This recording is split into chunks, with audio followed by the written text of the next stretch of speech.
જય શ્રી કૃષ્ણ, જય શ્રી કૃષ્ણ. આજનો સત્સંગ આપણે મંગળાચરણથી શરૂ કરીશું. ચિંતા જય શ્રી કૃષ્ણ સર્વેશ્વરને. સંતારો જય શ્રી કૃષ્ણ. યત્પદાંબુજરે નવમ સ્વિનાયત નિજાચાર્ય પ્રણમામિ મુહુર્મુહુર્ યદનુગ્રહતો જંતુ સર્વદુઃખાતિગો ભવત તમહં સર્વદા વંદે શ્રીમદ્વલ્લભનંદનમ અજ્ઞાનતિમિરાન્ધસ્ય જ્ઞાનાજનશલાક્યાं ચક્ષુરુન્મીલિतं યે તસ્मै શ્રીગુરુવે નમઃ.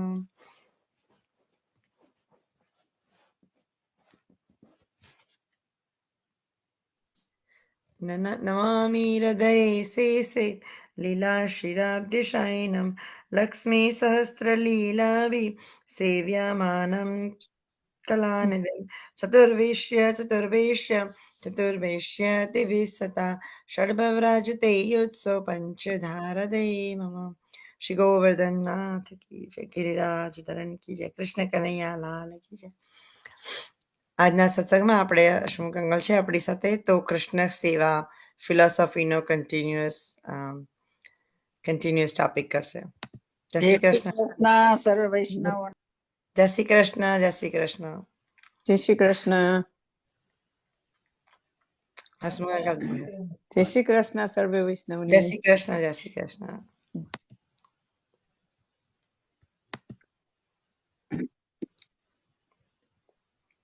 સૌ જીવોને હસમુખ શાહના જય શ્રી કૃષ્ણ, જય શ્રી વલ્લભ, તમને પ્રણામ.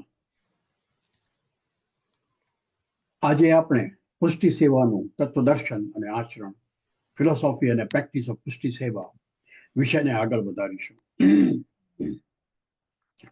આપણે શ્રદ્ધા, નિષ્ઠા, નિસ્સાધનતા, દાસત્વ, દીનતા, શરણાગતિ, સમર્પણ, નિષ્કામ પ્રેમ, પ્રેમ લક્ષણા, ભક્તિ અને સહજતા વિશે વાત કરી ગયા.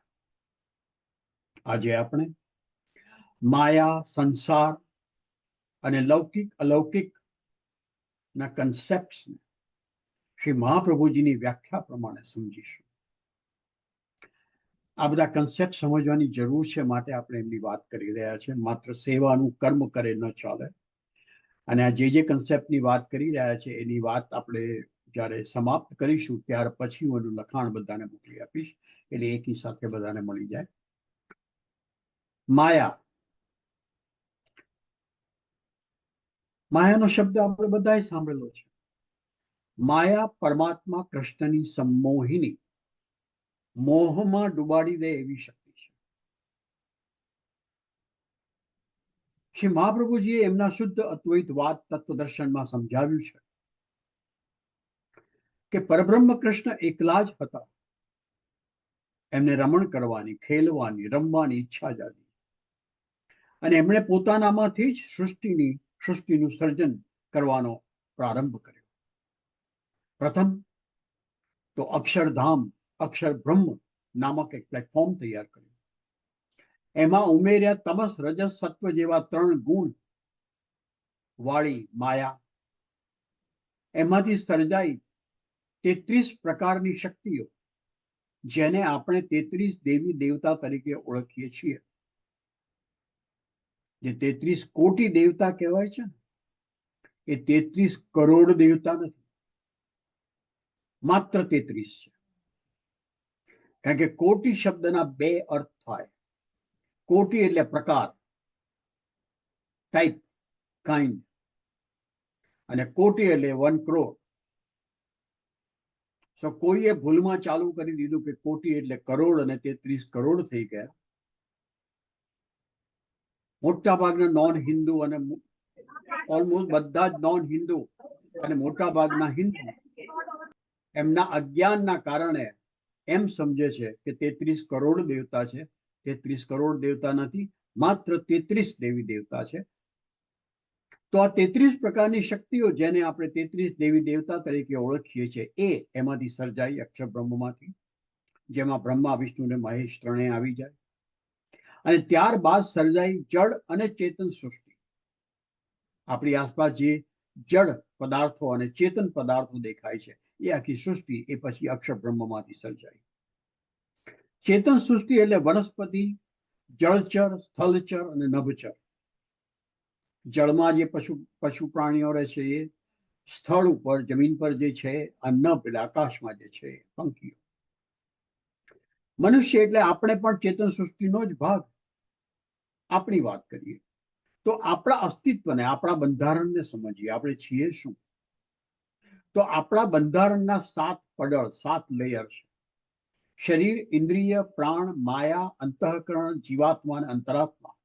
આપણા શરીરમાં 2 આત્મા છે. આપણે કદાચ એ વાત કરી ગયા છીએ પહેલા. શરીર અને ઇન્દ્રિય બંને સ્થૂળ એટલે કે આપણી આંખે દેખાય એવા લેયર છે.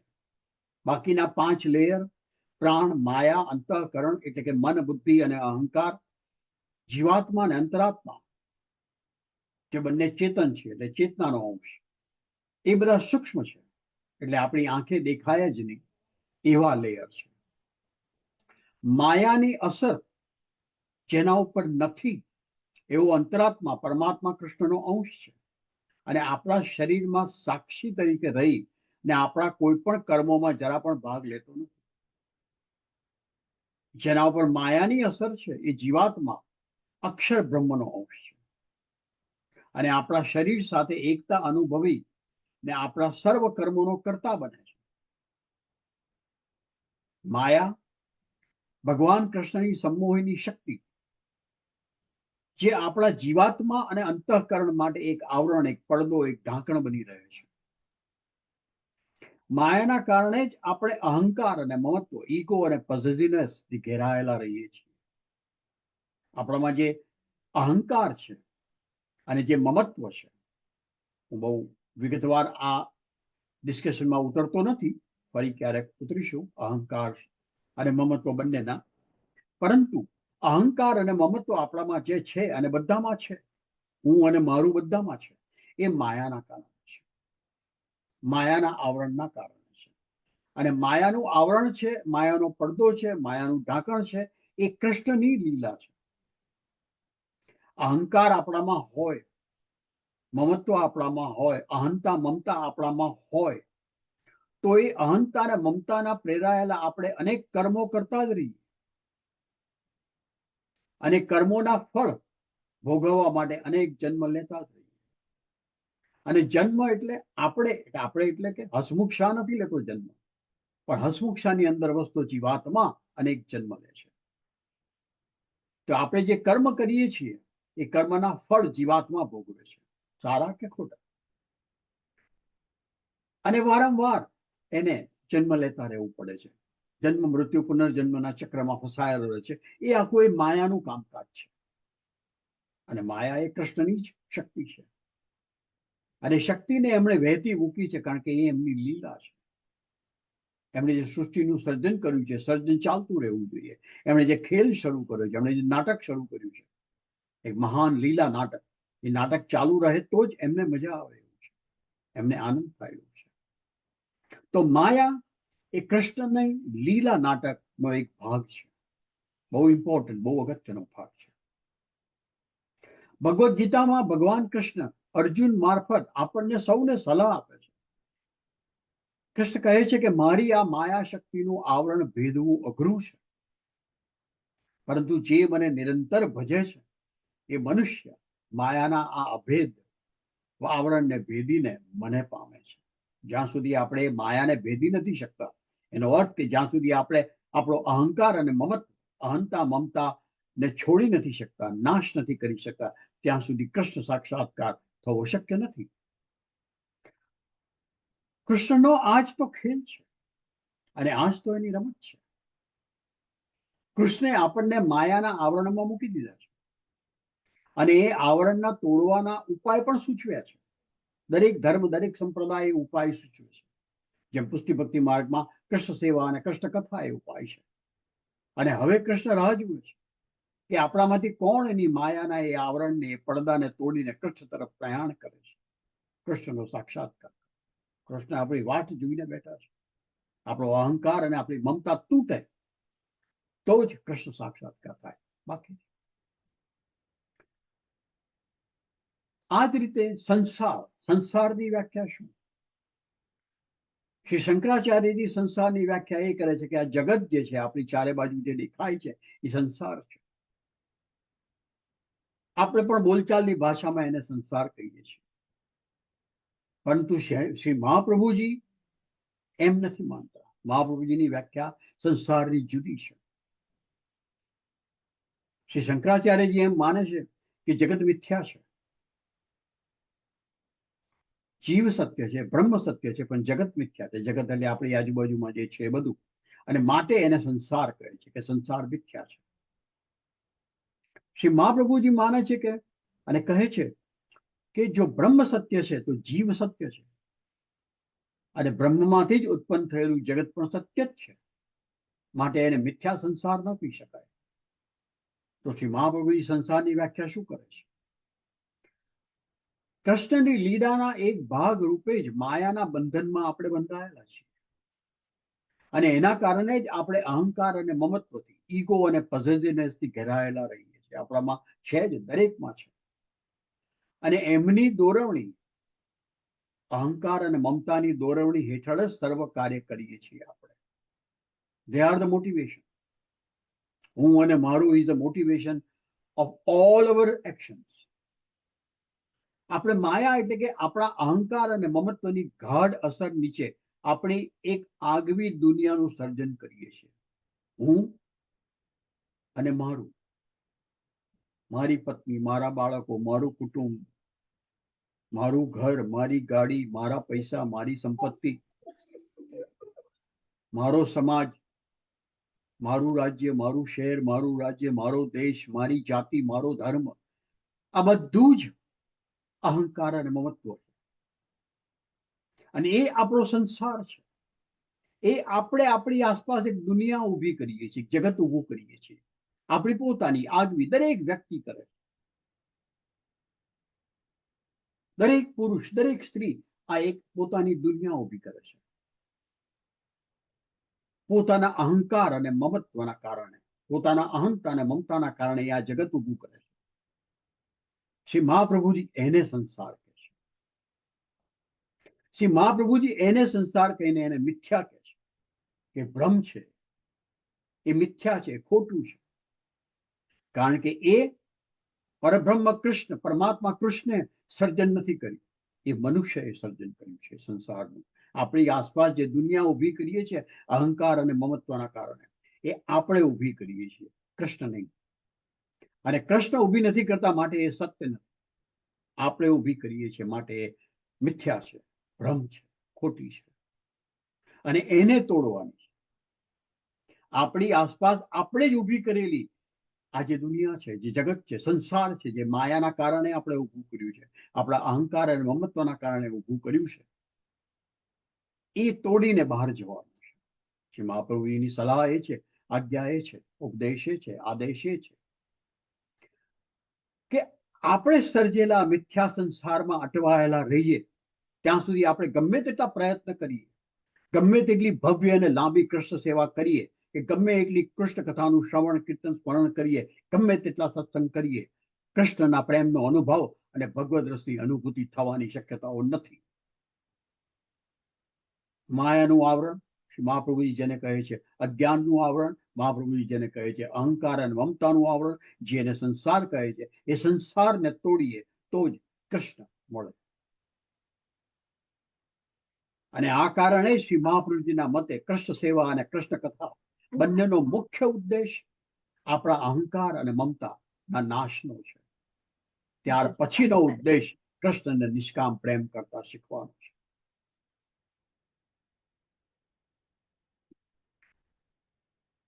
અને શ્રી મહાપ્રભુજીની આ જ વ્યાખ્યા ઉપર લૌકિક અને અલૌકિક, પુષ્ટિ ભક્તિ માર્ગમાં સામાન્ય રીતે કોઈને પણ પૂછો તો એમ કહેશે, કારણ કે એ રીતે ઉપદેશ અપાય છે માટે, એ રીતે એક સમજણ ઊભી થઈ છે માટે, કે લૌકિક એટલે જે પ્રભુ સંબંધી ના હોય એ બધું લૌકિક, અને જે પ્રભુ સંબંધી હોય, પ્રભુને લગતું હોય, એ અલૌકિક. પ્રભુ સંબંધી જે ના હોય, મતલબ પાર્ટીમાં જવું, લગ્ન સમારંભમાં જવું, સિનેમા જોવા જવું વગેરે વગેરે, એ બધું લૌકિક. અને પ્રભુ સંબંધી જે હોય, મતલબ દર્શન કરવા જવું, કૃષ્ણ સેવા, કૃષ્ણ કથા કરવા, સત્સંગ કરવો, યાત્રાએ જવું, એ બધું અલૌકિક. આ સામાન્ય વ્યાખ્યા છે, જે યોગ્ય વ્યાખ્યા નથી. હવે સવાલ એ છે કે પ્રભુને સંબંધી આ જગતમાં શું નથી? શ્રી મહાપ્રભુજી તો કહે છે કે આ જગતમાં જે કંઈ જડ ને ચેતન છે એ બધું જ કૃષ્ણમાંથી પ્રગટ થયું છે, અર્થાત કૃષ્ણના સંબંધમાં જ છે. આપણા ગુણો, આપણી લાગણીઓ, આપણા વિચારો બધું જ આવ્યું છે તો કૃષ્ણમાંથી જ. આપણું શરીર બન્યું છે જે પ્રકૃતિથી, એ પણ કૃષ્ણમાંથી જ જન્મેલી છે. તો એ બધું જ કૃષ્ણને સંબંધિત છે. તો આ જગતમાં આપણે અને આપણી ચારે પાસ જે કાંઈ છે વસ્તુઓ અને વ્યક્તિઓ, એ સગળું છે તો કૃષ્ણ સંબંધી છે, મતલબ અલૌકિક છે.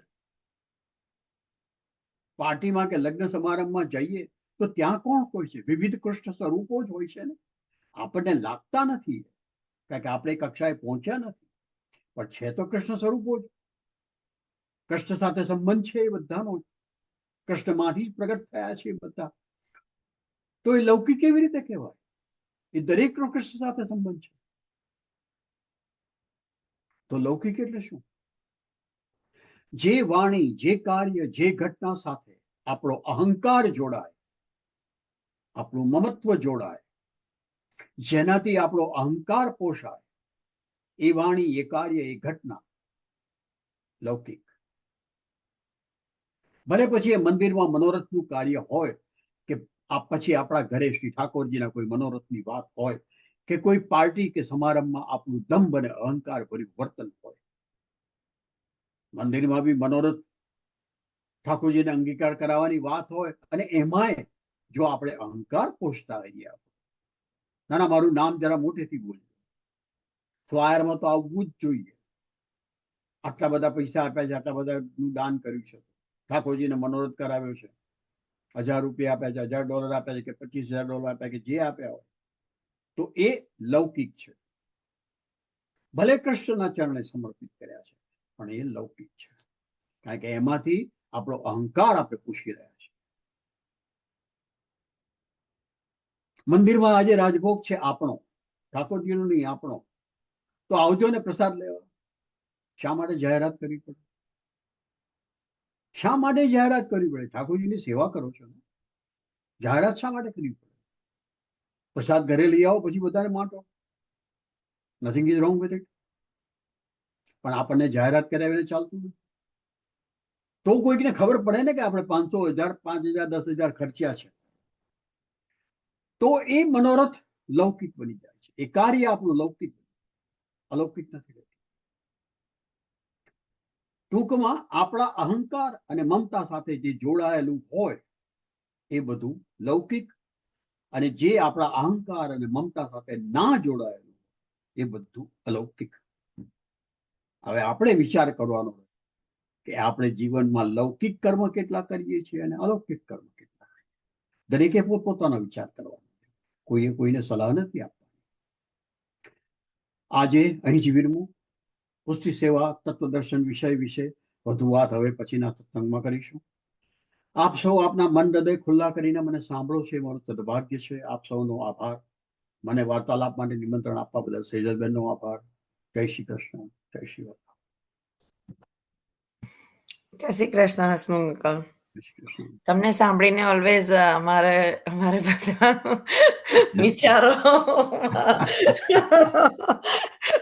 વિચારોમાં ઓ નો આપણે શું કરીએ છો, ઓ નો That's what પ્રિન્સિપલ આવી જાય ને સ્કૂલમાં તો પછી મારું કામ એ જ છે, બધું રિફ્રેશર થઈ જાય.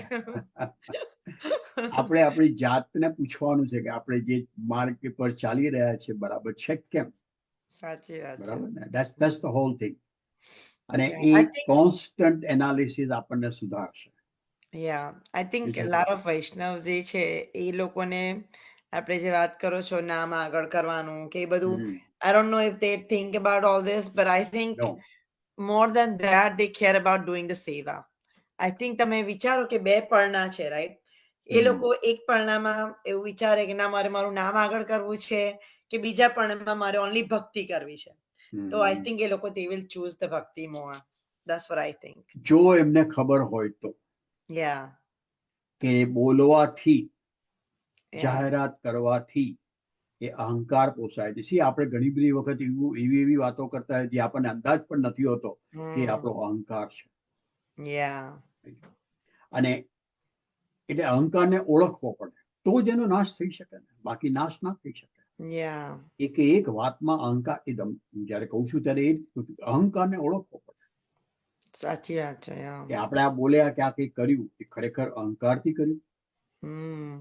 અને આપણી કોઈ પણ પ્રકારની જાહેરાત, જેમ કે ઘણા બધા લોકો લખે છે ને લેટર નીચે દાસાનું દાસ લખે, લખવાની શું જરૂર છે? જાહેરાત શા માટે કરવી પડે? તમે જો દાસના પણ દાસ છો તો તમારા વર્તન પરથી દેખાઈ આવશે. Exactly. And I think ભગવાન તો જુએ છે. God is watching everything, right? Exactly. Yeah. આપણા અને આપણા ભગવાનની વચમાં હોવું જોઈએ. Yeah. જાહેરાતની જ્યાં જરૂર પડે Yeah. ત્યાં અહંકાર આવે હંમેશા. Yeah. I think but sometimes maybe it's for inspiration too. The motivation too. Who are we to inspire? Inspire કોણ કરે? કૃષ્ણ. આપણી તાકાત છે કોઈને ઇન્સ્પાયર કરવાની? એબ્સોલ્યુટલી નહીં. એબ્સોલ્યુટલી નહીં.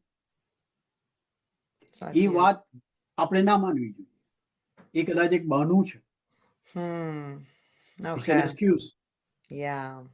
અને બહાનું આપણને કહેવામાં પણ આવે છે કે મંદિરમાંથી આવે કોઈ કે ચલો તમે આટલું આપો, આપણે તમારું નામ કરીશું તો લોકોને ઇન્સ્પિરેશન મળશે. ના, મંદિર વાળા પણ આપણો અહંકાર પોષે છે કે નાના તમારું નામ મૂકીશું તો બીજાને પણ એમ લાગશે કે નાના હસુભાઈ આપી દો, બીજા પણ ઇન્સ્પાયર થશે. ના, એક કોમ્પિટિશન થી ઇન્સ્પાયર થાય છે. અહંકાર પોષાય છે, બીજું કશું નહીં. એટલે મંદિર વાળા પણ, મંદિરના અધિકારીઓ પણ અહંકારને પોષે છે, જે ખોટું કરી રહ્યા છે. Yeah. Okay. Good to know. Thank you. જય શ્રી કૃષ્ણ. જય Shri Krishna.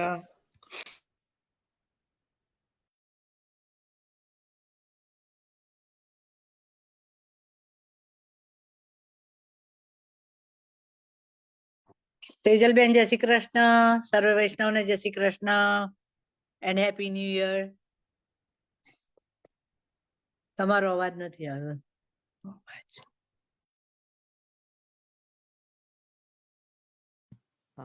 Happy new year. Happy new year. જય શ્રી કૃષ્ણ. તમારી તબિયત કેમ છે? બરાબર મીતાબેન? થોડું ઘણું ચાલ્યા કરે છે, એટલે ટાઈમ ઓછો મળે. પણ આપણે હવે યોગા નેક્સ્ટ વીક થી ચાલુ કરી દઈશું, એટલે મેક શ્યોર બધા જોડાજો. કેમ પદ્માબેન, જ્યોતિબેન બધા જોડાજો યોગામાં ઓનલાઈન પર. જરૂરી છે. આપણે બધાના માટે જરૂરી છે.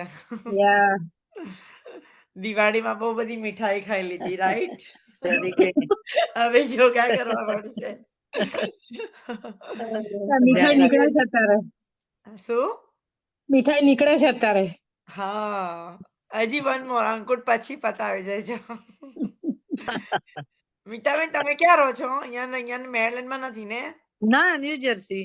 હા, ન્યૂ જર્સી પાછું. બાકી મારે ઇન્વાઇટ મોકલવું હતું પણ તમને તમે મને મેસેજીસ માં મોકલ્યું છે, પણ આવા એવું છે નહીં. હા, પહેલા હું મારી બેબી ત્યાં આવતી હતી, ત્યાં મેરીલેન્ડ મારી બેબી મોટી હતી. હા, પણ હવે કોઈ આવવાનો ચાન્સ છે નહીં. એટલે ન્યૂ જર્સી હું આવીશ, મળીશું આપણે કોઈ વખત. ચોક્કસ ચોક્કસ. મારે તમારી પાસે હેર પ્રોડક્ટ લેવું છે. હા, અરે એ તો સુપર જબરજસ્ત છે. એનાથી તમારા વાળ ઓછા થઈ જશે, ઓછા ઉતરશે. મારા બહુ જ ઉતરે છે, એટલે મેં તમને વચ્ચે લખ્યું હતું, પણ તમે બિઝી હશો. કે મને ભાઈ શું કરું, શું લઉં એમ. મારી ત્યાં અંકુટ પતી જશે ને પછી હું તમને નેક્સ્ટ વીકે મોકલાવીશ. હા, વાંધો નહીં. સેમ્પલ એવું હોય તો સેમ્પલ બેમ્પલ હોય તો મોકલાવો, તો પેલા આપણે જોઈ જોઈએ, કારણ કે કઈ એલર્જી મને બહુ હોય છે. અમુક વસ્તુની એલર્જી હોય છે, એટલે મેં પૂછ્યું હતું કે શું શું અંદર આવે છે. હું તમને પહેલા ફ્લાયર મોકલાવીશ, તમે જોઈ લેજો. બરાબર, ચોક્કસ. હા, પછી હું લઈ લઈશ કે ભાઈ ચલો આ લેવા જઈએ, અને વાપરી જોઈશ એટલે ખબર પડે આપણને. બહુ જ આટલા જાય છે, ખબર નહીં. મેં વાપર્યો છે એમનું હેર પેક. મારે વાળ ઉતરતા બંધ થઈ ગયા મારા. મારે થાઇરોઇડ છે ને, આટલા બધા વાળ ઉતરતા હતા મારે. સેમ મેં એમની પાસેથી જ લીધો છે. સેમ થાઇરોઇડ ને બધું છે. તમે સેજલ બેન છે એમાં છે ને તે ઉકાળેલા પાણીમાં પાવડર નાખી દેવાનો અને થોડું ઓઇલ એડ કરી દેવાનું. Yeah okay, okay. અને પછી જોજો ને તો એકદમ તમે પછી માથું ધોશો ને એકદમ એકદમ સિલ્કી સોફ્ટ થઈ જાય છે વાળ. એકદમ સિલ્કી અને સ્મૂથ હેર થઈ જશે. યા Yeah. નહીં તો મારા વાળ બહુ જ બરછટ થઈ ગયા હતા. મેં સેજલ બેન ને કહ્યું એમને આપ્યો પાવડર, એનાથી સારું થયું. Yeah. હા એ જ ને, એટલે શું મારે કહેવું? વાપરવો પડશે કારણ કે Face છેલ્લા pack થી વર્ષથી આવું સારું ચાલે છે.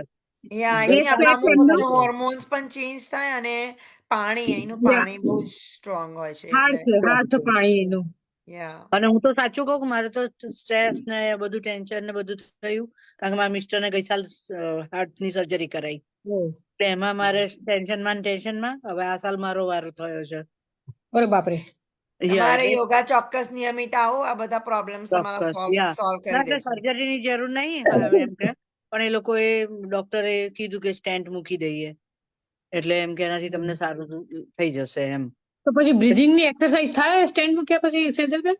તમે ઇનહેલ એક્સેલ તો કરી જ શકો ને, બ્રીથ તો કરવું જ પડે ને, રાઈટ? યા તો અને યુ હેવ સારું ટુ ડુ ઇનહેલ મેડિટેશન ને એક્સેલ. યોગા કરીએ તો વધારે સારું. તમે ઇનહેલ એક્સેલ કરો, તમને પાછું ફરીથી આવું કશું થવું ના જોઈએ. થવું ના જોઈએ એ એ સ્ટેન્ડ રીતે. તમે વહેલા આયા હોત ને તો હું સ્ટેન્ડ પણ ના મુકાવા દે. એ થવું ના જોઈએ. આપણે યોગી, કોઈ પણ યોગીને આવા બધા રોગ નથી થતા હોતા. યા તમે યોગી બનો, નિયમિત આવો. જો આ પેલા નીરુ આંટી અને સરયુ આંટીને પૂછો, એ બંને નિયમિત આવે છે, એમને નખમાય રોગ નથી બંનેને.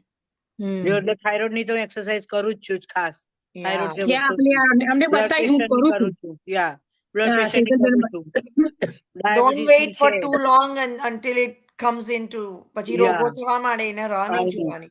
આ તો પહેલેથી કેટલા જ આ છે ને છેલ્લા કેટલાય વખત થી હશે એટલે ખબર ના પડે આપણને, અંદર જેમ જેમ ધીમે ધીમે કોલેસ્ટ્રોલ જમા થાય હા, એમ થયું હશે અને પછી Yeah. સ્ટ્રેસ ને બધું આવી ગયું એટલે બધું ભેગું થયું. પણ એ કહે ને યોગ્ય સમયે નિકાલ થઈ ગયો એમ કોને, વળી દવા થઈ ગઈ.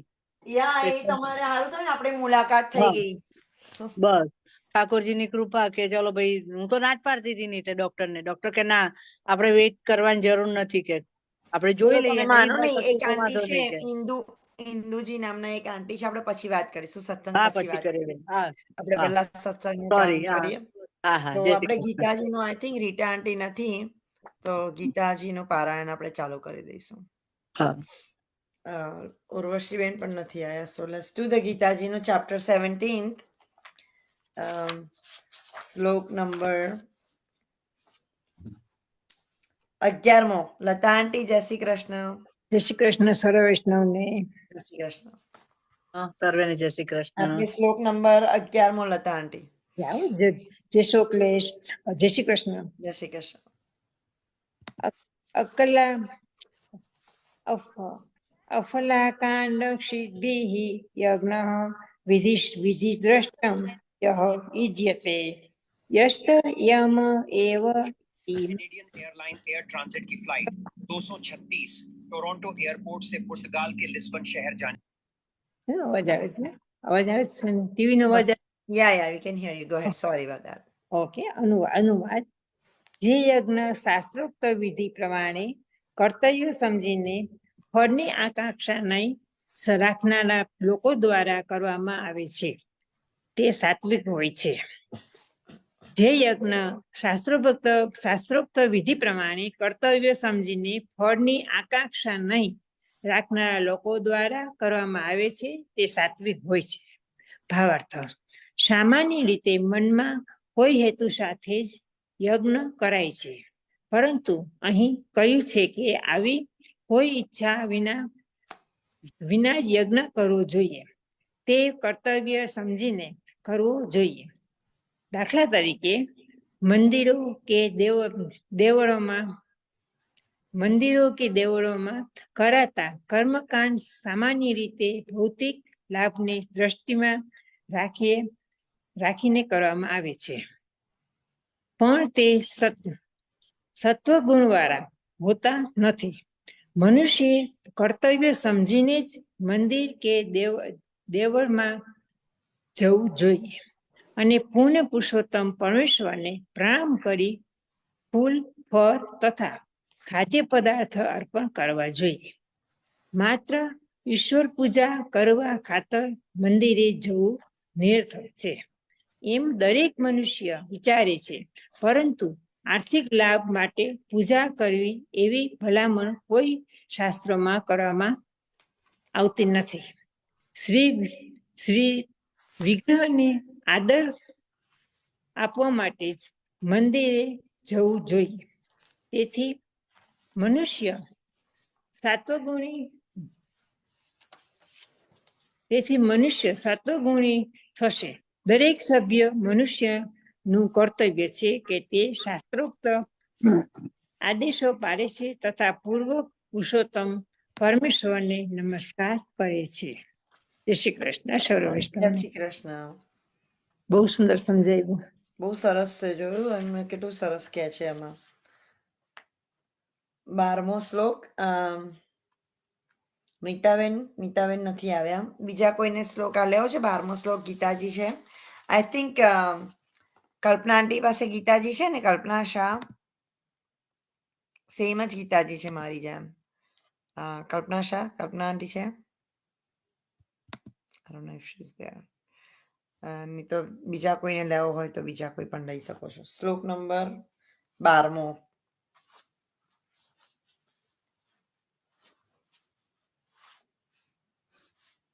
એક minute.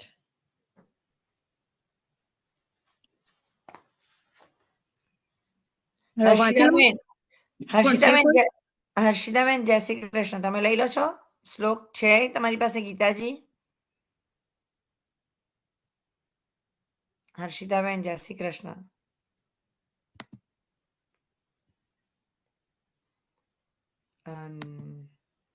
I guess not. Okay, Jyotiben, there you are. Hold on. If she doesn't reply, then you can take. હર્ષિતાબેન જય શ્રી કૃષ્ણ. તમારી પાસે છે ગીતાજી? ખુલતું ના ગીતાજી છે. હલો, હા, તો શ્લોક નંબર તમે 12મો લઈ શકશો? કેટલામાં? 12મો? હા, 12મો. હું લઈ આવું. એક જ મિનિટ, ઓલું ચશ્મા લઈ આવું. જય શ્રી કૃષ્ણ સેજલ. જય શ્રી કૃષ્ણ. તમે આવી ગયા? આવી ગઈ. પછી ગીતાજી પૂરું થાય એટલે વાંચું. ઓકે બકા? જય Shri Krishna. Okay.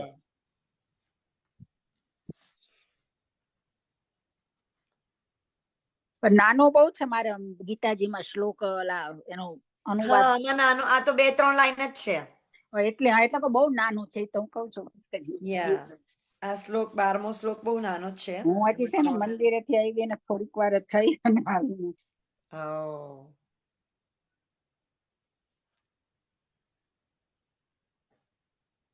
17માંનો 12મો, right? Yes, 17મા શ્લોક, 17મા ચેપ્ટર નો 12મો શ્લોક.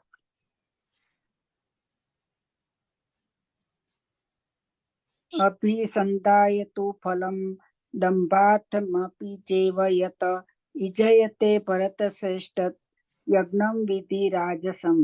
પણ હે ભરત શ્રેષ્ઠ, ફળને લક્ષમાં રાખીને તેમજ દંભ માટે જે યજ્ઞ કરે છે તે તું રાજસ્થાન. મારામાં તો એટલી જ છે, 2 જ લીટી મારે. એવું છે કે પરંતુ હે અનુનો અનુવાદ છે. પરંતુ હે ભરત શ્રેષ્ઠ, જે યજ્ઞ અમુક દુન્યવી લાભ માટે કે ગર્વ ખાતર કરવામાં આવે છે તેને તું રજોગુણી જાણ. જે રીતે આજે હર્ષમુખ અંકલે વાત કરી ને, લૌકિક જેને કહેવાય એ.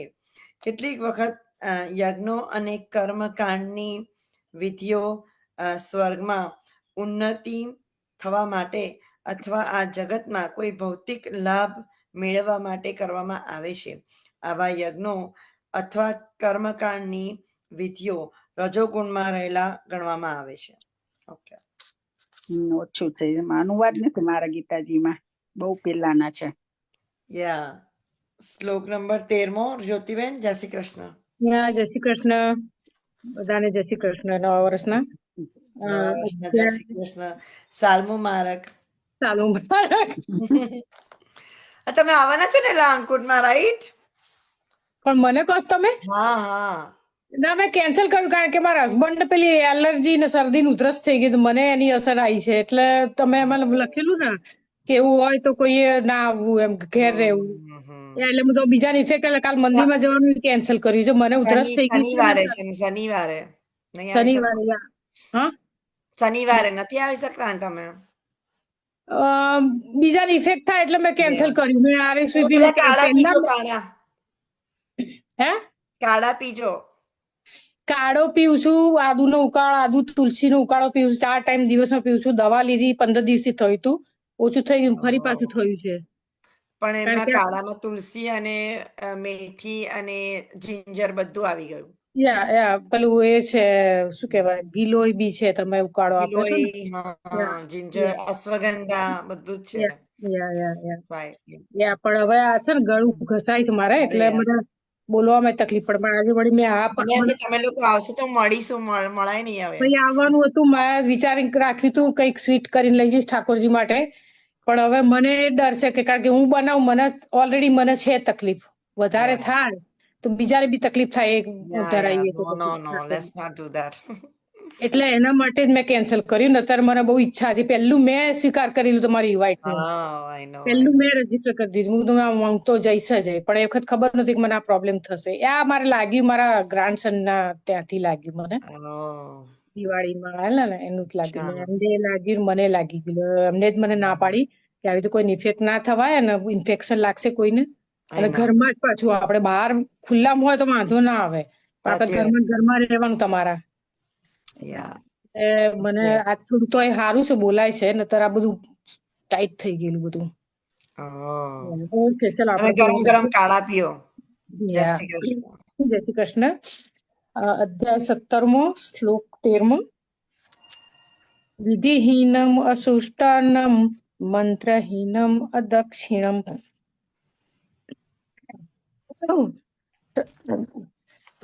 શ્રદ્ધા વિરહિતમ યજ્ઞમ તામસમ પરિચક્ષતે. એનો અનુવાદ છે, જે યજ્ઞ શાસ્ત્રોક્ત નિર્દેશોની ઉપેક્ષા કરીને, પ્રસાદ વહેંચ્યા વિના, વેદ મંત્રોના ઉચ્ચારણ વગર, પુરોહિતોને દક્ષિણા આપ્યા વિના અને શ્રદ્ધા વગર કરવામાં આવે છે, તે તામસી યજ્ઞ ગણાય છે.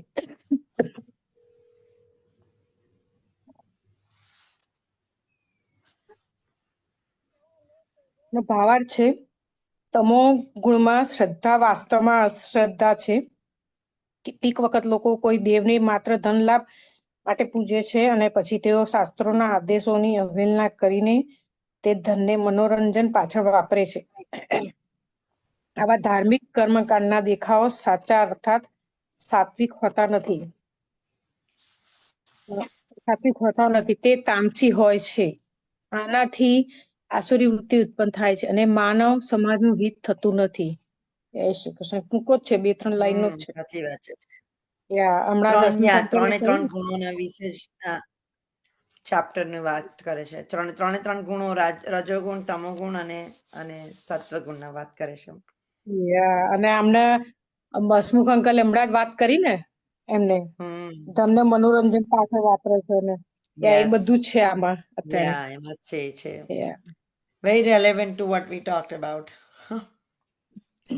પદ્માબેન, જય શ્રી કૃષ્ણ. 14મો શ્લોક.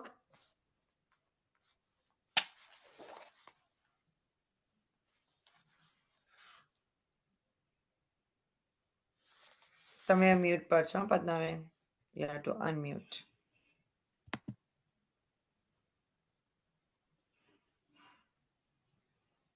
બરાબર. Okay, try. દેવ દ્વિજ ગુરુ પ્રાજ્ઞ પૂજનમ શૌચમાર્જવમ બ્રહ્મચર્ય મહિંસા ચ શરીરમ તપ ઉચ્યતે. એનો અર્થ છે, પરમેશ્વર, બ્રાહ્મણો, ગુરુ તથા માતા પિતા જેવા વડીલોની પૂજા કરવી અને પવિત્રતા, સરળતા, બ્રહ્મચર્ય તથા અહિંસાનું પાલન કરવું એ શારીરિક તપ કહેવાય.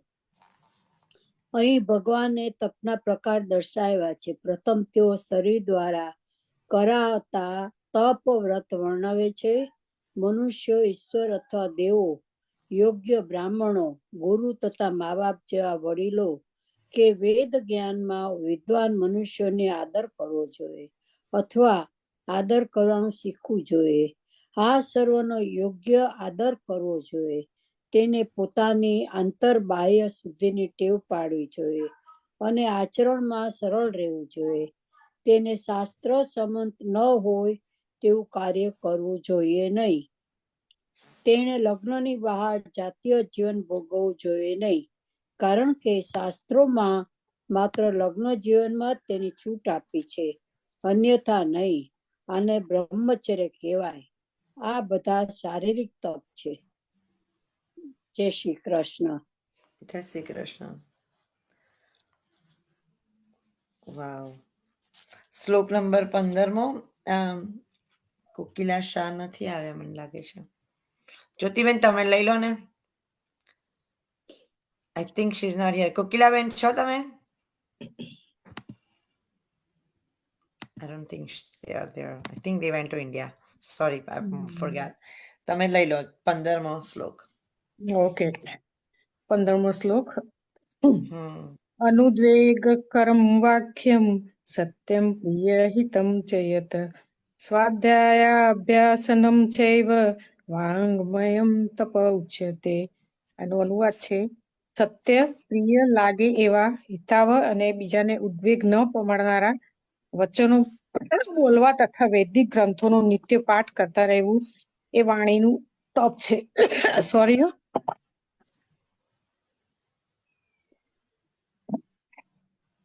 એનો ભાવાર્થ છે મનુષ્ય એવી રીતે બોલવું ન જોઈએ કે જેથી બીજાના મનને ઉદ્વેગ થાય.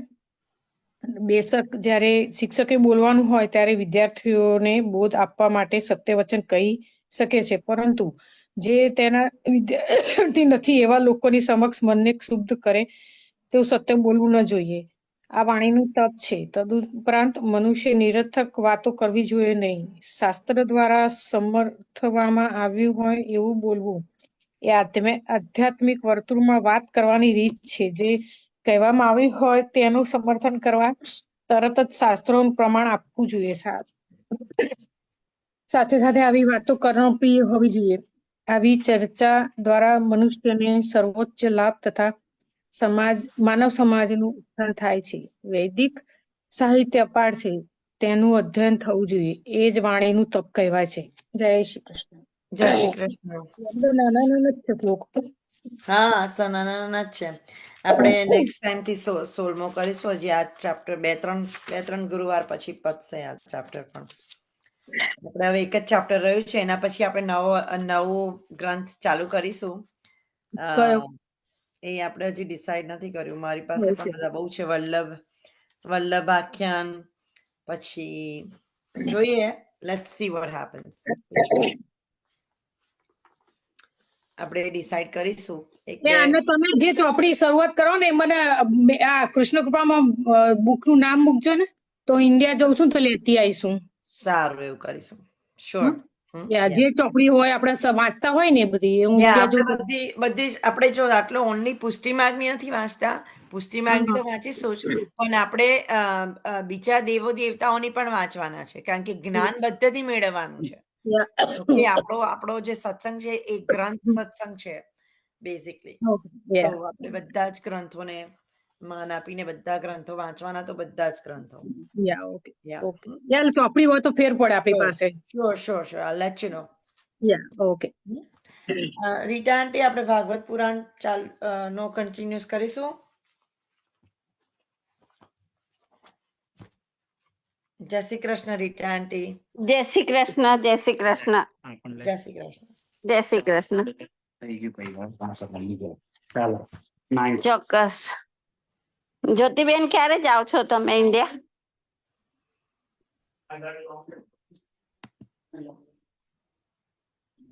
નથી સાંભળા, તમે મ્યુટ છો. આવતા મહિને જઉં છું ઇન્ડિયા. ઓકે. કદાચ હું તમને મારું એક મહિમની બુક લાવવાની છે, હું તમને કહું તો લેતા આવશો? ચોક્કસ. મને છે ને તમારી પાસે એનો બુક નો ફ્રન્ટ નો પેપર છે, એનું ફોટો છે એમ તમારી પાસે? હા, હું અમારા ગ્રુપમાં હું મોકલીશ તમને. હા, લેતી આવીશું. મારી બુકો લાવવાની છે એટલે બધું લેતી આવીશું. તમને મળે ને એ ટાઈપની મળે ને તો જ લેતા આવજો. એનું પેલું કોણે લખ્યું છે એ બી મને લખજો, એનું એ વ્યક્તિનું નામ, રાઇટરનું. હા. કારણ કે ઘણાને એવું હોય છે કે મારે આ રાઇટરની જ બુક્સ જોઈએ છે, મારા હસબન્ડને ગુણવંત સાની જ જોઈએ છે, એમ એવી રીતે ઘણાને હોય. મને તમે પોસ્ટ કરજો આ કારણ સેજલ. કે મેં એમેઝોન પર જોઈને તે એમેઝોન પર નથી મળતી એટલે. મારે બી થાય જ ઘણી વાર એવું, તો હું અમદાવાદ જવાની છું તો લેતી આવીશું અમદાવાદ થી. બરાબર, ઓકે. આગળ આપણે સેજલ નેક્સ્ટ આપણે શિવ પુરાણ વાંચવું છે ને? આપણે જોઈએ છે, 2 બુક્સ ચાલુ કરવાની છે કારણ કે 84 વૈષ્ણવ પણ પતવા આવી છે, એટલે લેટ્સ સી. પણ we will discuss, let's review. No problem. જય શ્રી કૃષ્ણ બધાને. અને કાલે દેવ દિવાળી છે, એના પણ બધાને વધાઈ. આપણે ત્રીજો સ્કંદ ચાલુ છે, એને આપણે આગળ વધારીશું. આપણે નંબર પેજ નંબર 172. ઓકે. આપણે દેવહૂતિજીની આપણે કથા આગળ ચલાવીએ છીએ. દેવહૂતિજી વિચારે છે, ઋષિઓએ મને કહ્યું કે આ બાળક ભગવાનનો અવતાર છે, તે તારો ઉદ્ધાર કરશે. આમ વિચારી દેવહૂતિ કપિલ ભગવાન પાસે ગયા. પુત્ર ભાવે નહીં, ભગવત ભાવે ગયા. હાથ જોડી વંદન કરી માતા પુત્રને પૂછે છે, જગતમાં સાચું સુખ અને સાચો આનંદ શામાં રહેલો છે? દેવહૂતિએ પહેલા શરણાગતિ સ્વીકારે છે. અર્જુને સ્વીકારી હતી તેમ શિષ્યો સોહમ શિવમમાં પ્રત્યમ ઈશ્વરની શરણાગતિ લેનારનો ઉદ્ધાર થાય છે. માતાના પ્રશ્નમાં જવાબમાં કપિલ ભગવાને માતાને સુખ અને આનંદનું સાચું સ્વરૂપ સમજાવ્યું છે. વિષયોની તૃપ્તિમાં આનંદ નથી. વિષયોની તૃપ્તિ દ્વારા સુખ મળતું નથી. કપિલ ભગવાન કહે છે, માં આનંદ કોઈ પણ જળ વસ્તુમાં રહેતો નથી. આનંદ આત્મામાં રહે છે. શરીર જળ છે, પરંતુ આત્માને પ્રવેશ થતા તે ચેતન વાળું બને છે. આત્મા જતા શરીર વળી પાછું જળ બની રહે છે. જગતના સ્થૂળ વિષયો સાથે આત્માનો કોઈ સંબંધ નથી. તેની સાથે શરીરને સંબંધ નથી. આથી શરીરનો આનંદ એ આનંદ નથી. આત્માનો આનંદ એ જ સાચો આનંદ છે. જો શરીરમાં આનંદ કે સુખ રહેતા હોય તો પ્રાણ નીકળી ગયા પછી પણ તેમાં આનંદ અને સુખ રહેવા જોઈએ, પરંતુ એવું બનતું નથી. આત્મા ગયા પછી લોકો શરીરને સાચવી રાખતા નથી.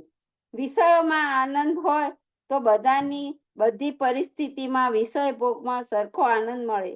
મિષ્ટાનમાં આનંદ હોય તો સાજા માણસને, માંદા માણસને, ભૂખ્યા માણસને અને પેટ ભરીને ખાધું હોય તેવા માણસને બધાને મિષ્ટાન ખાતા આનંદ આવે, પરંતુ એવું બનતું નથી. માંદા માણસને મિષ્ટાન નહીં ભાવે. પેટ ભરીને ખાધું હશે તે મીઠાઈને હાથ નહીં લગાડે. આનંદ મીઠાઈમાં નથી. મીઠાઈ તો જળ છે. જળ વસ્તુ કેવી રીતે આનંદ આપી શકે? ઇન્દ્રિયોને ગમતો વિષય મળે એટલે તેમાં તેને આનંદ દેખાય છે, અને ન ગમે તેવી પરિસ્થિતિ આવી પડે તો એ જ વસ્તુમાંથી આનંદ ઉડી જાય છે. એક શેઠ હતા, કરોડોનો વેપાર કરતા. પેઢી ઉપર રોજ લાખોની લેવડ દેવડ થતી. એકવાર તેમને ઘેર મહેમાન આવ્યા. શેઠ માલપુઆ અને દૂધપાક નું જમણ બનાવરાયું છે. શેઠ અને મહેમાનો જમવા બેઠા. માલપુઆ અને દૂધપાક જોઈ તેમના મનમાં આનંદ ઉભરાય છે, જીવ સળવળે છે. બધી રસોઈ પીરસાઈ ગઈ. ભોજનની શરૂઆત થાય છે તે પહેલા એક માણસ આવે છે. શેઠને ખબર આપે છે, શેઠજી, આપની પેઢી તૂટી ગઈ છે. લેણદારો આવી પેઢીના બારણે બેસી ગયા છે. શેઠને માલપુઆ કે દૂધપાકમાં આનંદ દેખાતો નથી. સુખનું પણ એવું જ છે. સુખ અને કે દુઃખનો અનુભવ મનને થાય છે, આત્માને થતો નથી. કહ્યું છે કે મન એ જ મનુષ્યના બંધન અને મોક્ષનું કારણ છે. એક બહેન હતા, ઘર કામથી થાકી પાકી રાતના 11 વાગે સુવાની તૈયારી કરતા હતા.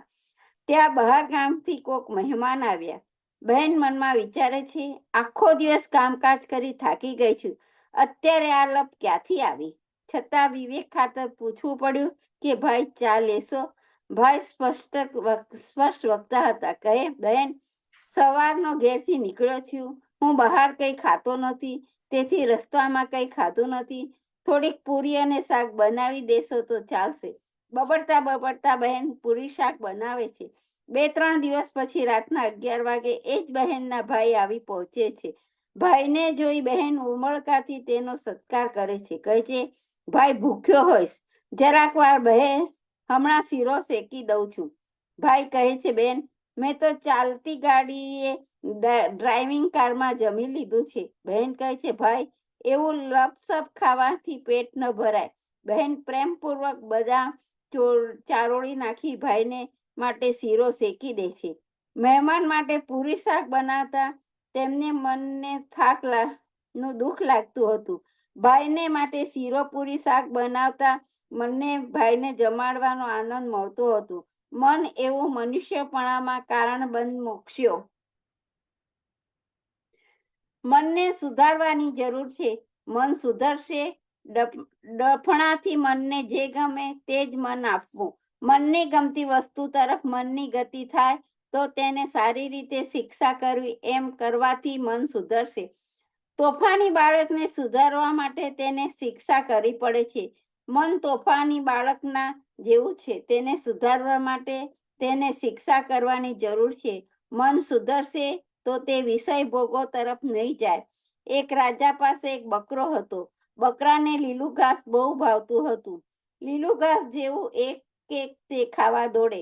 રાજાએ ગામમાં ઢંઢેરો પીટાવ્યો, જે કોઈ માણસ મારા બકરાને જંગલમાં લઈ જઈ ચરાવીને તૃપ્ત કરીને લાવશે તેને હું મારું અડધું રાજ્ય આપી દઈશ.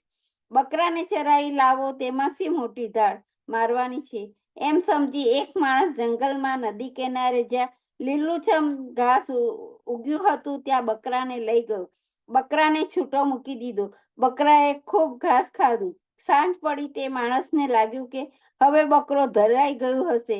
તે તેને રાજા પાસે લઈ ગયો. રાજાએ મજાનું લીલું ઘાસ બકરા પાસે મૂક્યું. બકરો ખાવા લાગ્યો. વાસના એવી પ્રબળ છે કે તે કદી તૃપ્ત થતી નથી. ઘણા માણસોએ બકરાને ખૂબ ખવડાવીને તૃપ્ત કરવા પ્રયત્ન કર્યો, પરંતુ બકરો મહેલમાં આવે અને રાજા તેની પાસે લીલું ઘાસ મૂકે કે તરત જ બકરો તે ખાવા મંડી પડે. અંતે તેણે રાજાને કહ્યું, મહારાજ આજે તો હું તેને ચરાવવા લઈ જાઉં છું. તે માણસ બકરાને લઈ જઈ જંગલમાં જ્યાં લીલું ઘાસ ઉગ્યું હતું ત્યાં લઈ ગયો. બકરાએ લીલું ઘાસ ખાવાની શરૂઆત કરી કે તરત જ તે માણસે પોતાના હાથની લાકડી તેના મોઢા ઉપર જોરથી ફટકારી. જ્યારે બકરો ઘાસ ખાવા જાય ત્યારે તે માણસ તેના મોઢા પર લાકડી મારે. બકરો સમજી ગયો કે લીલું ઘાસ ખાવાનો પ્રયત્ન કરવો એટલે લાકડીનો પ્રહાર સહન કરવો. સાંજ સુધીમાં બકરો મનમાં એ વાત ઠસી ગઈ. તેણે લીલું ઘાસ ખાવા તરફથી મન વળી લીધું. સાંજ પડતા તે માણસ બકરાને લઈ રાજા પાસે ગયો. હંમેશની માફક રાજાએ લીલું ઘાસ તેની પાસે મૂક્યું. ઘાસ જોતા જ બકરાએ મોઢું ફેરવી લીધું. ઘાસને મોંમાં ન ડાળ્યું. આપણું મન એ બકરો છે. મનને મારશો તો મન સુધરશે. મન કંઈ પણ માંગે ત્યારે એને વિવેક રૂપી લાકડીથી મારશો તો તે વશમાં રહેશે.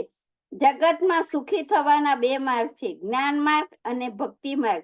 બંને માર્ગ દ્વારા પ્રભુ પ્રાપ્તિ થાય છે અને સાચું સુખ તો પ્રભુ પ્રાપ્તિમાં સહેલું છે.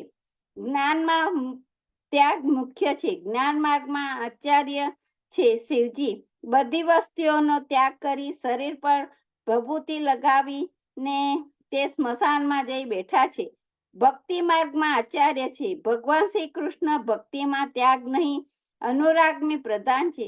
બધી વસ્તુ રાખો, કશું ત્યાગશો નહીં, પરંતુ એ બધી વસ્તુનો પ્રેમપૂર્વક પરમાત્માને અર્પણ કરી દો. શ્રી કૃષ્ણ એટલે લક્ષ્મીપતિ. લક્ષ્મીજીના પતિ એવા કૃષ્ણ બધી ઉત્તમ વસ્તુઓના ભક્તા છે. જો બધી વસ્તુઓ પ્રેમપૂર્વક તમને સમર્પવામાં આવે તો તેને ઓકે છે તો તેને મારું મ્યુટ ખુલ્લું હતું, સોરી. ઓકે તો તેને અંગીકાર કરે છે. ત્યાગથી સુખ અવશ્ય મળે છે. વિષય ભોગોમાં આનંદ નથી એવું જ્ઞાન થાય અને તે જ્ઞાનને કારણે વિષય ભોગોનો ત્યાગ કરવામાં આવે તો તે સુખ જરૂર મળે. પરંતુ ત્યાગનો માર્ગ કઠિન છે. ત્યાગ કરેલો સહેલો નથી. તેથી ઉલટું ભક્તિમાં બધી વસ્તુ ભગવાનને સમર્પણ કરવાની છે. સમર્પીને ભગવત પ્રસાદ રૂપે તેનો ઉપયોગ કરવાનો છે. સમર્પણમાં સુખ છે, કારણ કે સમર્પણ પ્રેમપૂર્વક કરવું પડે છે. બાળક પ્રત્યેના પ્રેમને કારણે તેની માતા ઘણી બધી વસ્તુઓનો ત્યાગ કરે છે. અનેક વસ્તુઓ પોતે ન ખાતા પોતાના પ્યારા લાલને માટે રાખી મૂકે છે, તેને આપે છે. એમાં માતાના ત્યાગ કરતા સમર્પણની ભાવના મુખ્ય છે. સાચું સુખ સમર્પણમાં છે. ત્યાગમાં પણ સુખ છે, પરંતુ ત્યાગ સહેલાઈથી કરી શકતો નથી. સમર્પણ અને પ્રેમ ભાવનું સાચું સ્વરૂપ સમજવા માટે સત્સંગ કરો. કપિલ ભગવાનના વચન સાંભળી માતા દેવહૂતિ કહે છે, આપ સત્સંગ કરવાનું કહો છો, પરંતુ સત્પુરુષો કે સાચા સંતો આ જગતમાં ક્યાંય દેખાતા નથી. સત્પુરુષોના લક્ષણો કેવા હોય? મારે તેમને કેવી રીતે ઓળખવા? કપિલ ભગવાન સત્પુરુષોને ઓળખાવે છે. કહે છે, હે માતા, જેનામાં તિતિક્ષા, સહનશક્તિ અને કરુણા હોય, જે પ્રાણી માત્રને મિત્ર હોય છે, જે અજાતશત્રુ હોય, સિદ્ધિનો અને સરળ હોય, બધા કર્મોમાંથી આસક્તિ છોડીને અનન્ય ભાવે મારી ભક્તિ કરતો હોય, મારે આશ્રય આવી મારી પાવનકારી કથાઓનું શ્રવણ અને કીર્તન કરતો હોય, તેને સત્પુરુષ જાણો. હે માતા, આવા સાધુ પુરુષો સર્વ પ્રકારના સંગથી મુક્તિ હોય છે. એટલા માટે તેમનો સંગ કરવો. તેઓ સંગથી મુક્તિ હોય, તેમનો સંગ કરનાર અંગ દોષ તેઓ દૂર કરે છે. સંતો સહનશીલ હોય છે. એકનાથ મહારાજના પૈઠણમાં રહેતા તેઓ ગોદાવરી નદીમાં સ્નાન કરવા જાય. તેમના જવાના માર્ગ પર એક પઠાણ રહે. તે તેમને રોજ સતાવે, પરંતુ એકનાથ મહારાજ શાંતિથી બધું સહન કરી લેતા. એક દિવસ પઠાણને થયું કે આ માણસને હું રોજ સતાવું છું, છતાં તે કદી ગુસ્સે થતો નથી. આજે તે તો એને સારી પેઠે ગરમ કરું. એકનાથ મહારાજ નિત્ય નિયમ પ્રમાણે ગોદાવરીમાં સ્નાન કરી પાછા આવતા હતા. પેલો યવન તેમના ઉપર થૂક્યો. મહારાજ ફરી સ્નાન કરવા ગયા. પાછા વળતા તે ફરીથી તેમના ઉપર થૂક્યો. મહારાજ ફરી સ્નાન કરવા ગયા. મહારાજ વારંવાર સ્નાન કરે, પેલો પઠાણ વારંવાર તેમના પર થૂકે. એકનાથ મહારાજ વિચારે છે કે આજે ગોદાવરી મૈયાની મારા પર અનહદ કૃપા થઈ છે. મને વારંવાર સ્નાન કરવા બોલાવે છે. આજે જ મારા બધા પાપોની નિવૃત્તિ કરવાનો તેમનો વિચાર લાગે છે. મહારાજના મનમાં પઠાણનો વાંક વસતો નથી. તેઓ તો ગોદાવરી મૈયાની કૃપાનો જ વિચાર કરે છે. પઠાણ 158 વાર થૂક્યો. મહારાજે 158 વાર સ્નાન કર્યું. છેવટે પઠાણ શરમાયો, મહારાજના પગમાં પડી ગયો, ક્ષમા માંગી. મહારાજ કહે, ભાઈ, ક્ષમા શા માટે? તે તો કલ્યાણનું કારણ કર્યું છે. આજે મને 158 વાર ગોદાવરીનું સ્નાનનું પુણ્ય મળ્યું છે. મારા સમસ્ત પાપોને તેનાથી ધોવાઈ જશે. તારે ક્ષમા માંગવાની ન હોય, હું તારો ઉપકાર માનું છું. આનું નામ સંત. માં સંત આવા હોય છે. ઘણા માણસો સિદ્ધિ પ્રાપ્ત કરનારને સંત સમજે છે. હું સિદ્ધિ પ્રાપ્ત કરે તે સિદ્ધિ કહેવાય છે, સંત કે ભક્ત ન કહેવાય. સિદ્ધિ તો સંતો ભક્તોની દાસી બની રહે છે, પરંતુ સાચો સંત તેનું પ્રદર્શન કદી કરતો નથી. એક નાનું સરખું ગામડું, તેમાં પ્રભુના દાસ એવા એક અનન્ય ભક્ત રહે. આખો દિવસ પ્રભુ ભજનમાં ગાળે. તેમને બીજી કોઈ લપન છપ્પન નહીં. પોતે ભલા ને પોતાના ભગવાન ભલા. એક દિવસ તે ગામમાં એક માણસનો એકનો એક પુત્ર મરી ગયો. મા બાપ ઘણું કલ્પાંત કરે છે. તેમના કલ્પાંતથી પથ્થર પણ પીગળી જાય. ભક્તનું કરુણ સમય કોમળ હૃદય પીગળી ગયું. તે વિચારે છે, અરે આ સંસારી લોકો કેટલા બધા દુઃખી છે. તેમનું દુઃખ કેવી રીતે દૂર કરી શકાય? ભક્તોથી તે માણસ દુઃખ ન જોઈ શકાયું. તેમણે પોતાના પ્રભુને વિનવ્યા. કાગળ ઉપર લખ્યું, દયાલો દીનાનાથમય, દુખ્યા દયાલુ લતા. આ વાંચી પ્રભુ હસ્યા. ભગવાન તો ભક્ત વત્સલ છે. તેઓ ભક્તને સાચી સમજ આપવા માંગતા હતા. તેથી તેમણે ભક્તને કહ્યું, તારી વાત સાચી, મૃત પુત્રના મા બાપને કદી કહી દે કે તમારો પુત્ર જીવશે. ભક્તે તેમ કહ્યું. મરેલો પુત્ર ઉઠીને બેઠો થયો. વાત ફેલાઈ ગઈ.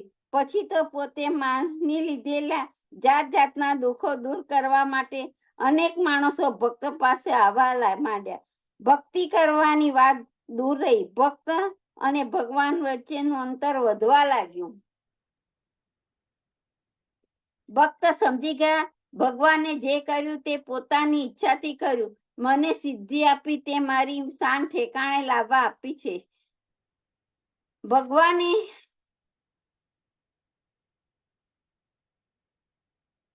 સેજલ 2 પાના ત્રીજા સ્કંદના છે, વાંચી નાખું કે બંધ કરું?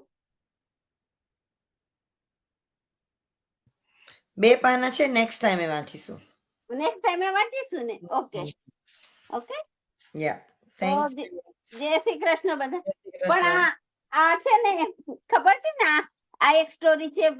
તને પેલા પંઢરપુરના નું છે સોંગ, તને ખબર છે ને? કયું? શાની વાત કરો છો? આ જે ભક્તને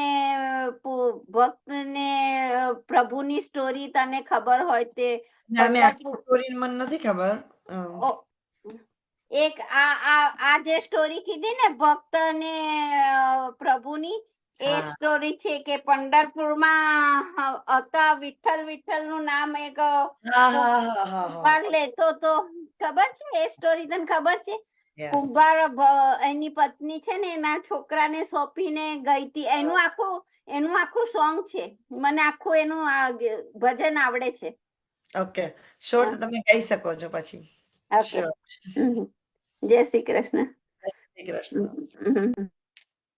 આપણે ઉર્વશી બેન, આપણે 84 વૈષ્ણવની કન્ટિન્યુઅસ કરીએ. એક ક્ષત્રિય પૂરવના સ્ટોરી. જય શ્રી કૃષ્ણ. જય શ્રી કૃષ્ણ. આપણે 84 વૈષ્ણવને વાર્તા 64 એક ક્ષત્રિય પુરવના. હવે શ્રીનાથજી શ્રી આચાર્ય મહાપ્રભુજીના સેવક ક્ષત્રિય હતો. પૂર્વમાં રહેતો પટનાથી 4 મુકામ આગળ તે ક્ષત્રિયને એક અન્ય માર્ગીયનો સંગ થયો. તેની વાર્તાનો ભાવ કહીએ. ભાવકાશ. લીલામાં એક ક્ષત્રિય કુમારિકાના યુગમાં એનું નામ મોહિની છે અને જે અન્ય માર્ગીય છે તે મોહિનીની સખી છે. તેનું નામ લક્ષણી છે. અહીં પૂર્વમાં એક ગૌંડ બ્રાહ્મણે ત્યાં જન્મ્યો અને મોહિની એક ક્ષત્રિયના ઘરે જન્મી.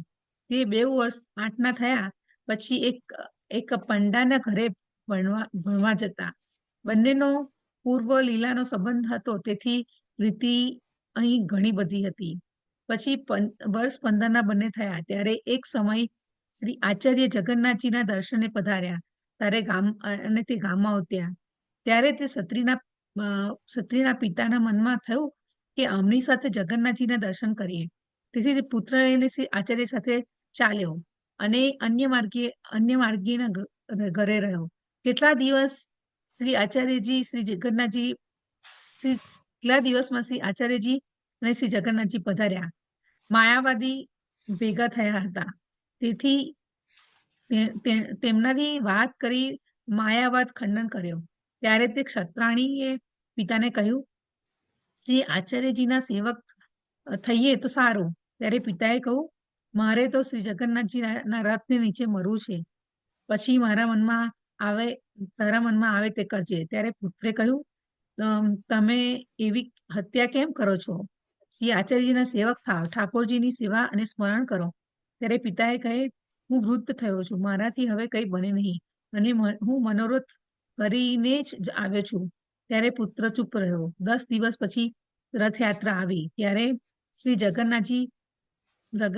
જગન્નાથજી રથ ઉપર ચડી પધાર્યા. એ વખતે પિતા રથના પૈડા નીચે મર્યા. ત્યારે પુત્રે શ્રી આચાર્યજીની પાસે આવી પિતાની વાત કહી કે મહારાજ, રથની નીચે મારા પિતા મર્યો તો શું ફળ? ત્યારે શ્રી આચાર્ય કહે, મરવાનું શું ફળ? ભગવાન પ્રાપ્તિ થયા વિના શું મળવાનું, શું ફળ? મરતી વખતે સમય જતા મરતી સમય જ્યાં મન હોય ત્યાં જાય, પરંતુ એને સુખની કામની હતી, તેથી સ્વર્ગમાં ગયો અને થોડા દિવસ ભોગ કરી પડશે, પરંતુ તું દેવી જીવ છો, તું તારા સંબંધની મુક્તિ કર. પછી તે ક્ષત્રિય આચાર્યજીને વિનંતી કરી, મહારાજ, મારી સેવાનો ઘણો મનોરથ છે, મને સેવક કરો. ત્યારે શ્રી આચાર્યજીએ કહ્યું, હમણાં તો તને સૂતક છે, સૂતક ઉતરે એટલે સેવક કરીશું. પછી સૂતક ઉતર્યું, ત્યારે તે ક્ષત્રિય આવ્યો, તેને દંડવત કરીને વિનંતી કરી, મહારાજ, મારો અંગીકાર કરો. ત્યારે શ્રી આચાર્યજીએ તેને નામ સંભળાવી બ્રહ્મસંમત કરાવ્યો. પછી એ ક્ષત્રિય એક લાલજી નું સુંદર સ્વરૂપ જોઈ ન્યોછાવર્દી લઈ આવ્યા. શ્રી આચાર્યજીએ તે સ્વરૂપને પંચામૃત સ્નાન કરાવી તે ક્ષત્રિયના માથે પધરાવ્યો.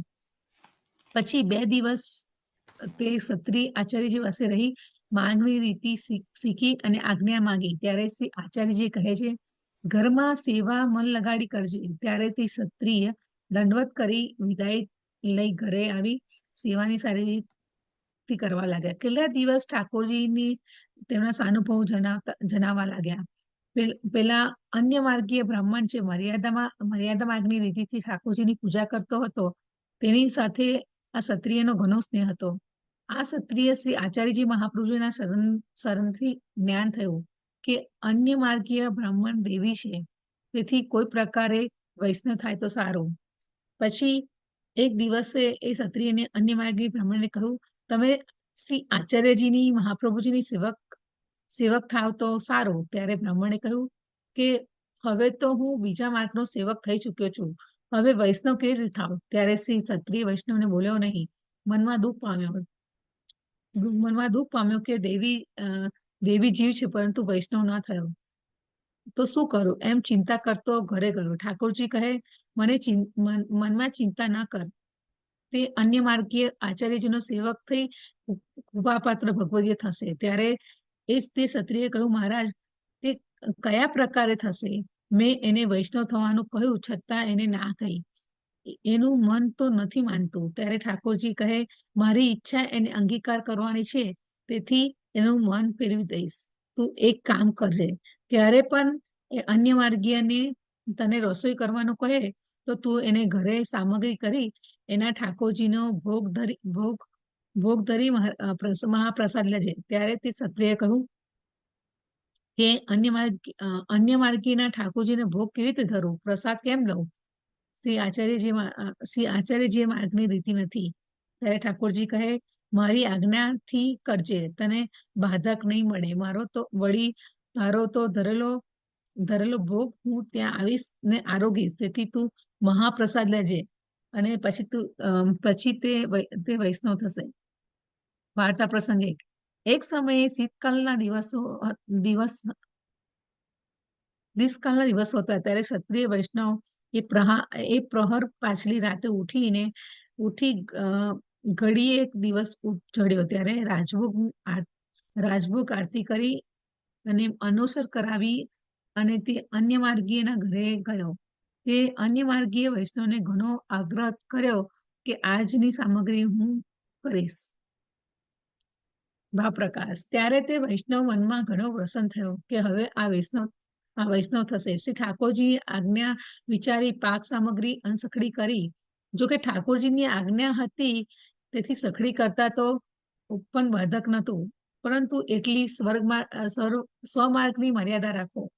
પછી એને અનસખડી કરી તેનો ઠાકોરજી આગળ ભોગ ધર્યો અને પછી શ્રી આચાર્યજીને કાન કહી શ્રી ગોવર્ધનની વિનંતી કરી કહ્યું, મહારાજ, સામગ્રી આરોગો અને દેવી જીવનો અંગીકાર પણ કરો. ત્યારે શ્રી ગોવર્ધન તાત્કાલ ત્યાં પધારી સામગ્રી આરોગી અને પાછા પધાર્યા. તે પછી તે અન્ય માર્ગીય વૈષ્ણવ બ્રાહ્મણને પ્રસાદ ધર્યો. ક્ષત્રિય વૈષ્ણવ પ્રસાદ લઈને પોતાના ઘરે ગયો. પછી ત્રીજે પ્રહાર થઈ ત્યારે નહીને ઉત્થાપન કરાવ્યો. તો તે અન્ય માર્ગીય નો મહાપ્રસાદ લઈ સૂતો. તે ઠાકોરજીને તે નિત્ય આહવાન અને વિસર્જન કરતો. પછી તે વિભૂતિ એ ઠાકોરજી દ્વારા અન્ય માર્ગીય બ્રાહ્મણને કહ્યું કે આજ અમે ભૂખ્યા છીએ. ત્યારે અન્ય માર્ગીએ કહ્યું, ભૂખ્યા કેમ છો? અને શ્રી આચાર્યજીના સેવક ક્ષત્રિય ભોગ ધર્યો તે તમને કેમ ના આરોગ્યો? ત્યારે વિભૂતિ કહ્યું, તે વૈષ્ણવને શ્રી ગોવર્ધનજીનું સ્મરણ કર્યું, તેથી તે આવીને આરોગ્યા. તમે તો પુરુષોત્તમની વિભૂતિએ છીએ. તમે તો તેથી પુરુષોત્તમ પધારી આરોગ્ય, ત્યાં અમારી ગતિ નહીં. અમે તો મંત્રનું આહ્વાન કરીને કરો ત્યારે જ જુગવિત પ્રીતિમાં પ્રવેશ કરી આરોગ્ય, વિસર્જન કરે ત્યારે ચાલ્યા જઈએ. એ રીત અમારી છે. ત્યારે પુરુષોત્તમ મંત્ર આધીન છે. તે ક્ષત્રિયને એવો પ્રેમ છે કે પુરુષોત્તમ આરોગવા પધારે છે, ત્યાં પુરુષોત્તમ પધારી આરોગ્ય, ત્યાં જ અમારું ના ચાલે. ત્યારે અન્ય માર્ગીય ધૂપ દીપ કરી નૈવેદ્ય કરી પછી વૈષ્ણવ ક્ષત્રિય પાસે આવ્યો. આવીને કહ્યું, તમે અમને પહેલા શ્રી આચાર્યજીના સેવક થવાનું કહ્યું હતું, પરંતુ એમ ના માન્યું, તે ખોટું કર્યું. હવે અમને સેવક કરાવી વૈષ્ણવ કરો. આજ તમે અમારા ઘરે રસોઈ કરી, અમારા ઘરે આજ પુરુષોત્તમ વધારી આરોગ્ય, તમારો ધર્મ સૌથી ઉત્તમ છે. ત્યારે ક્ષત્રિય વૈષ્ણવે કહ્યું, શ્રી આચાર્યજી મહાપ્રભુજી કાશીથી શ્રી જગન્નાથજી પધારે છે, 5-7 દિવસ અહીં પધારશે, ત્યારે સેવક થઈ વૈષ્ણવ થજે. હવે શ્રી ઠાકોરજીની તારા પર કૃપા થઈ છે. ભાવપ્રકાશ. આમાં એ જણાવ્યું છે કે વૈષ્ણવજીનો અંગીકાર કરવાનું વિચારે તેને ઠાકોરજી નિશ્ચય કૃપા કરે છે. વળી જેને ત્યાં વૈષ્ણવ એક દિવસ પણ આવીને કઈ અંગીકાર કરે તો ઠાકોરજીને મોટી કૃપા જાણવી. ભગવતીય અંગીકાર કરે તો ઠાકોરજી કર્યું તેમ જાણવું. તેથી ભગવદીય સંત એને સૌને સ્વીકારે છે.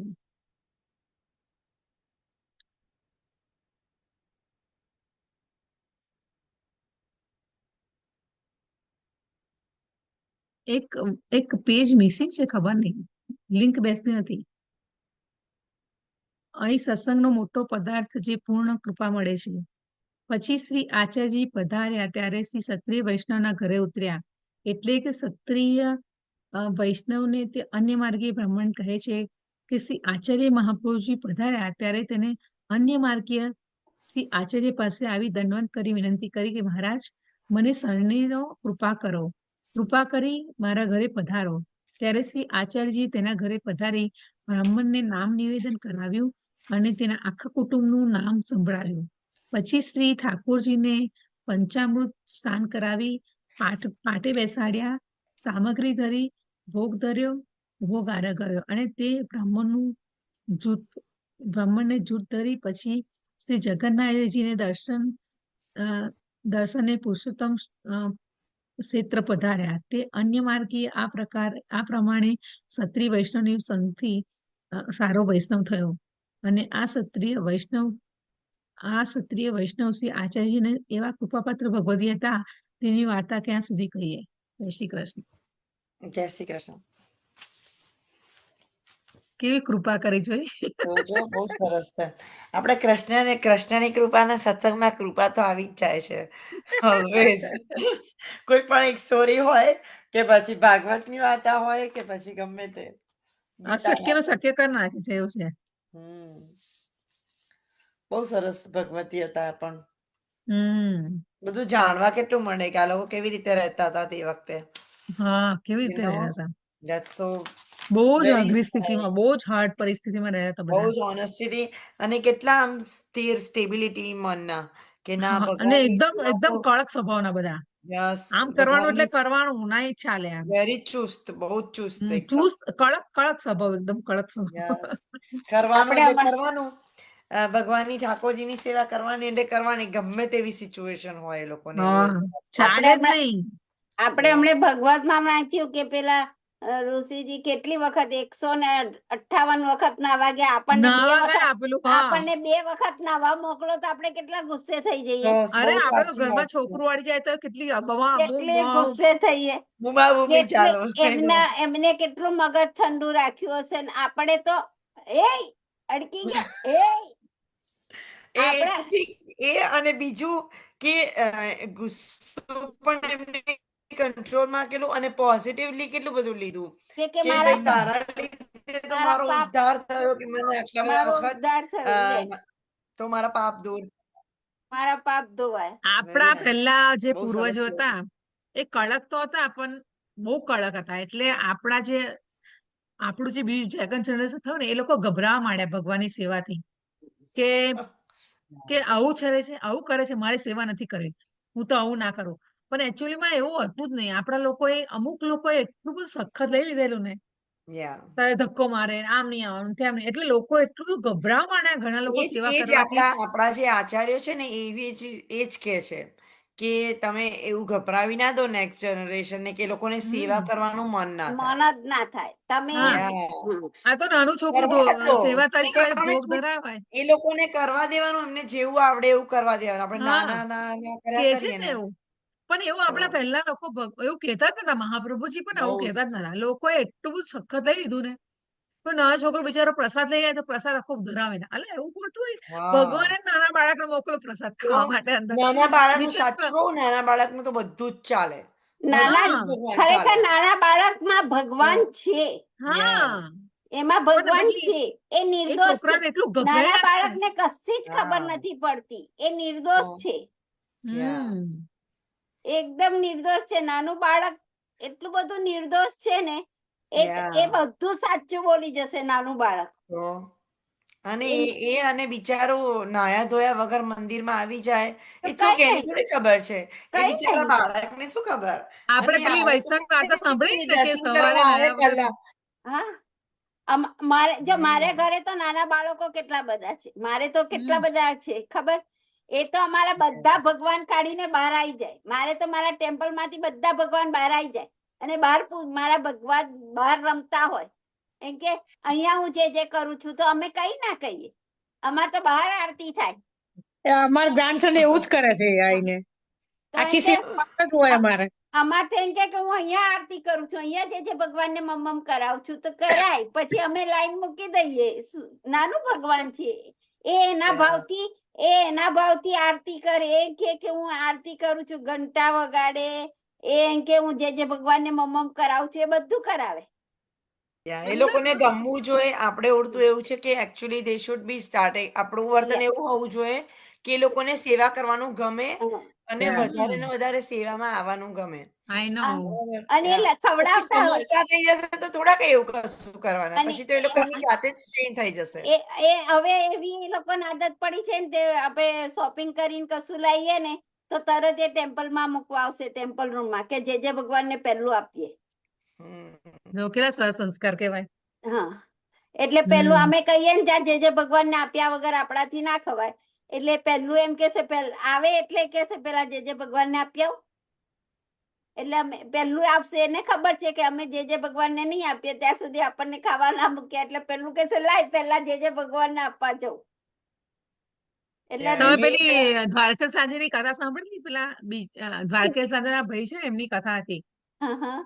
ટાઈમ છે કહું? બોલો ને. એમાં શું છે કે 4 વૈષ્ણવ હતા. 4 વૈષ્ણવ ઠાકોરજી 4 વૈષ્ણવ સાથે જાત્રા કરવા ગયા. તો એમના ઠાકોરજીને સાથે લઈ ગયા. તો 4 વૈષ્ણવ ઠાકોરજી એક સાથે બિરાજેલા. એટલે રાત પડી એટલે બધા વૈષ્ણવ સુઈ ગયા. પણ ઠાકોરજી ભેગા થઈને વાત કરે કે અલા તારે કેવું છે, તને કેવું રાખે છે એમ કે તો કે જવા દે ને કે છે મને તો એટલું કે નોકરી કરે ને એટલે એટલું જ ગરમ ગરમ દૂધ પીવડાવે અને ગરમ ગરમ મને દજાઈ જાય એમ કે અને પણ મને એટલું ગરમ ગરમ દૂધ પીવડાવે ને હજુ તો મૂક્યું નથી ને પણ લઈ લે એમ કે પછી બીજો કે ક્યારેય નહીં કરવાનું બાપરે. ના એટલે આવી વાર્તા કીધી હતી એમને. પછી બીજો કે જવા દે ને મને તો કે છે કે મને તો ઉઠાડે, એક દિવસ સેવા કરે, એક દિવસ ના કરે, એક દિવસ સેવા કરે ના કરે.